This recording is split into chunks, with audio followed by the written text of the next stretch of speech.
This audit looked at whether regional rail upgrades are improving rural freight outcomes in a timely and cost-efficient way. We looked at two regional rail upgrade programs.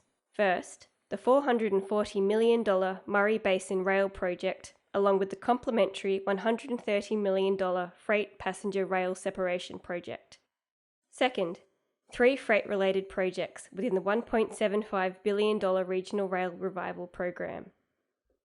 The audit examined the Department of Transport, which plans and operates Victoria's transport system, and rail operator V-Line.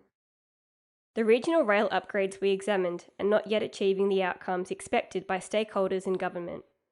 Delivery of the Murray Basin Rail Project, including the Freight Passenger Separation Project, is 15 months late and will need more funds to fully realise intended outcomes. The freight-relevant regional rail revival projects require more explicit alignment to Victoria's wider freight policy goals. Current rail freight infrastructure on these corridors is inflexible and will likely require future track adjustments. Victoria is a very important agriculture producer and exporter. Commodities have to be transported to national markets or to the export ports at Geelong, Melbourne and Portland. Transport may be by road or by rail. Historically, rail freight was cheaper because rail can more easily transport greater volumes over longer distances. However, substandard rail network performance and a lack of investment have increased costs, making road more attractive. The 2018 Victorian Freight Plan was designed to prepare Victoria's freight and logistics sector for future changes. The anticipated benefits of rail upgrade programs were incorporated into the plan.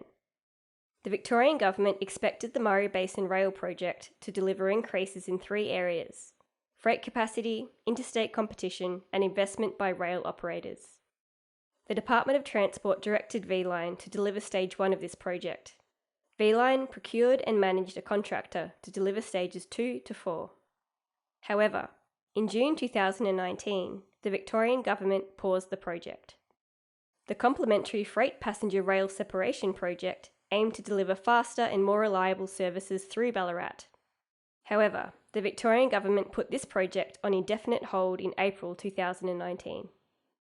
The Regional Rail Revival Program came after the 2018 Freight Plan. It aims to provide faster, more reliable services on every regional passenger line by 2022. This program also impacts some freight services. We examined three freight-related upgrades on the Gippsland, Shepparton and Warrnambool lines. These works are still being procured, so it is too early to assess performance. Only 50% of the original Murray Basin Rail Project scope has been delivered, but 86.7% of the original budget has been used.